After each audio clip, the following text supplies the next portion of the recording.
Morning, guys. Welcome to Coffee Chat. Mmm. Mmm. Well, that deserves a second one, I'll tell you what, right now today. Mmm. Delicious. I'll tell you what, boy.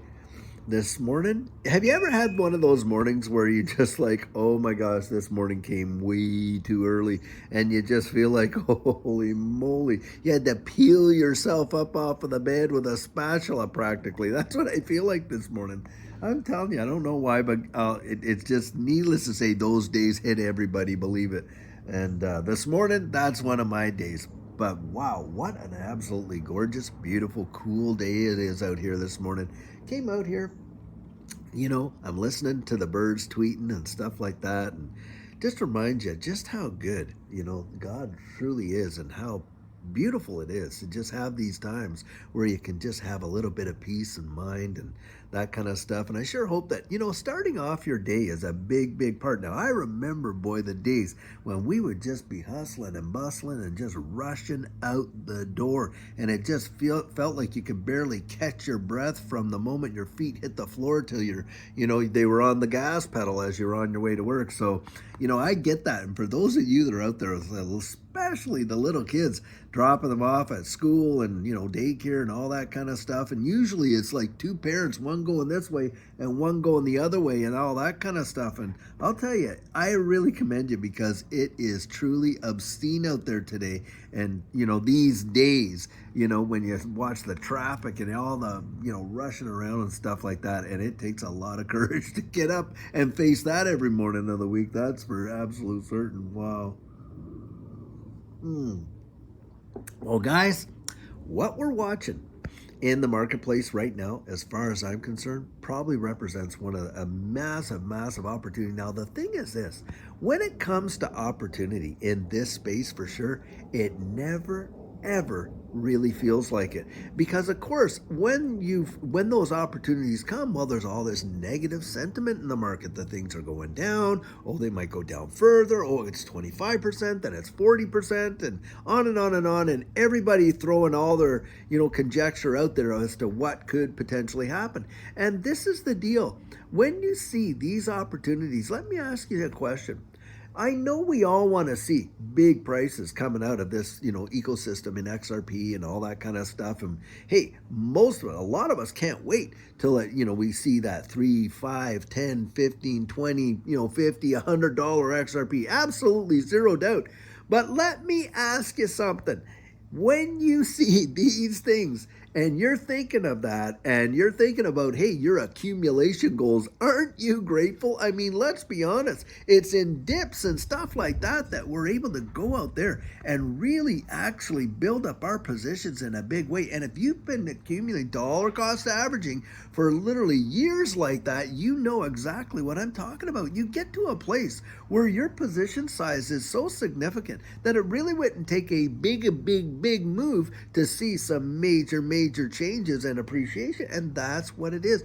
That is called opportunity. But most people aren't going to look at it like that. In fact, most people are going to say, yeah, well, especially this comment, oh, well, things always seem to change, but good things happening, but the price is going down and stuff like that. Or you hear this one, well, Ripple and XRP are two different things. Yes, they are, but that does not negate the fact that Ripple uses XRP, that's for sure. And a lot of times they'll come out and they'll say stuff like, oh, well, none of these, banks use it and that kind of stuff, and on and on. And it's truly absolute hogwash. It goes against the absolute facts. Do you realize Ripple sells hundreds of millions of dollars worth of XRP every quarter? And guys, get this, they're not selling that out to exchanges and retail. They haven't sold any XRP to the open market since 2019. You know who's buying it? You guessed it. It's big institutionals and on-demand liquidity players.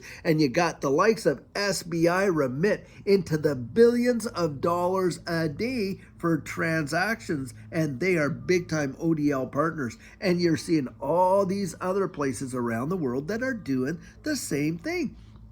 But a lot of folks will come out and, throw all kinds of water on the fire, fud, the whole thing, so that, at points like this, when it's really an amazing, probably one of the biggest opportunities that you see, like what do you want to pay for it when it's at 75, 85 cents, $1.15? No, you want to get it when it's actually at the best price, but it doesn't feel like it. And this is one of those times that you get to absolutely put your maturity in this space to the test, is when these times come.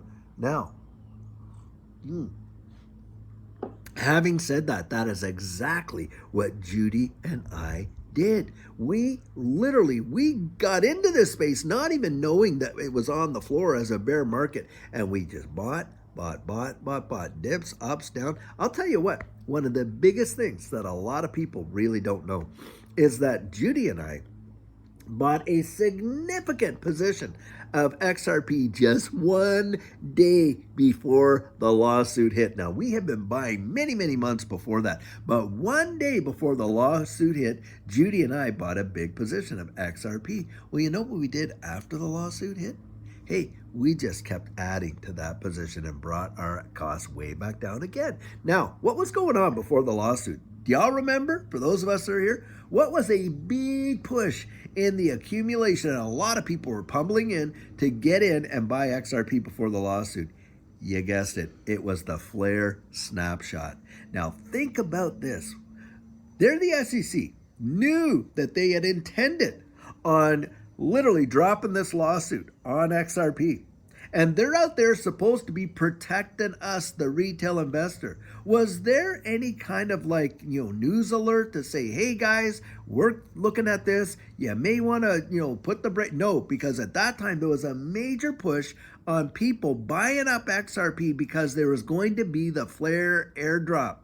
And a lot of people were getting into this space and just gobbling up. Because remember, back then with that flare airdrop, it was going to be a 1-to-1. Now, it didn't turn out that way, did it, in terms of how things all panned out? But that was the sales pitch. That was the narrative. And a lot of people were buying a lot of XRP during that time, and the SEC just let them do it, knowing full well that they planned on dumping this lawsuit and causing the price to absolutely crash. Well, guys, it was opportunity. That's exactly what it was, because the price of XRP it fell way down there to 17.48 cents. Well, I'll tell you what, Judy and I didn't cry over the fact that, hey, just the day before, we bought a big bag of XRP to add to the stack that we already had. What we did, we just bought more, and we saw that opportunity and we took it. And boy, I'll tell you what a blessing it was. Just 4 months later,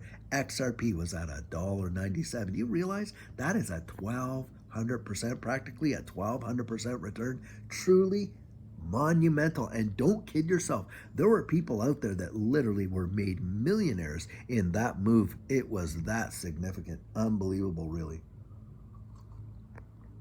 Guys, when in my estimation, with reading all the narratives and feeling the sentiment in the marketplace, it feels just like it did back then. The comments, the articles, the sentiment, the whole thing feels so familiar. It's practically scary. And that's what gives me hope and excitement for what's coming. Because, hey, it's like, have you ever, when you were your kid, you went to Disneyland, and then, maybe a few years later, you get back and you're thinking, wow, I can't wait to go on the Matterhorn, or I can't wait to do this, or I can't wait to do that, because you remember just how exciting it was. And you get out there and you get on the ride and you feel, oh, you know what's coming. You feel it, and the excitement and the anticipation for it. In a way, that's the only way I can kind of describe it. It's like we've been here before. Now, yeah, history doesn't repeat, but boy, I'll tell you, it rhymes. Now, you're hearing the same song. It's just the only thing that's changed is the tune. But the song is the same. They're singing the same tune.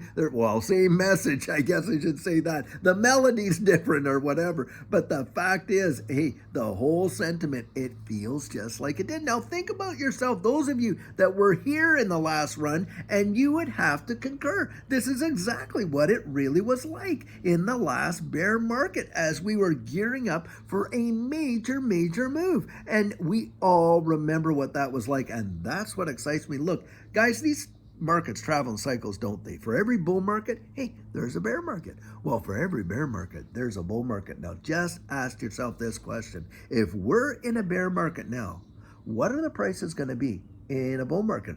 Are they going to be higher or lower? Well, guys, hey, come on. We all can answer that one, can't we? The only thing is, we just don't know how high or how long, but boy, it is going to be different, isn't it? It's going to be a lot different than it is right now in this bear market. And that's where I say, hey, this spells opportunity. And boy, oh boy, I'll tell you what, Judy and I are not going to miss it. And this is why it's sometimes always important, if you have a little dry powder, just sitting on the side waiting and that kind of thing. And so we're getting ready, I'll tell you what. Well, guys, I sure hope you're having an absolutely fantastic Wednesday. Hey, it's hump day. We made it all the way midweek. And I'll tell you, the rest of the week is looking pretty great as well in my estimation. So until later on today, when we have a fabulous video for you, have a great one and take care.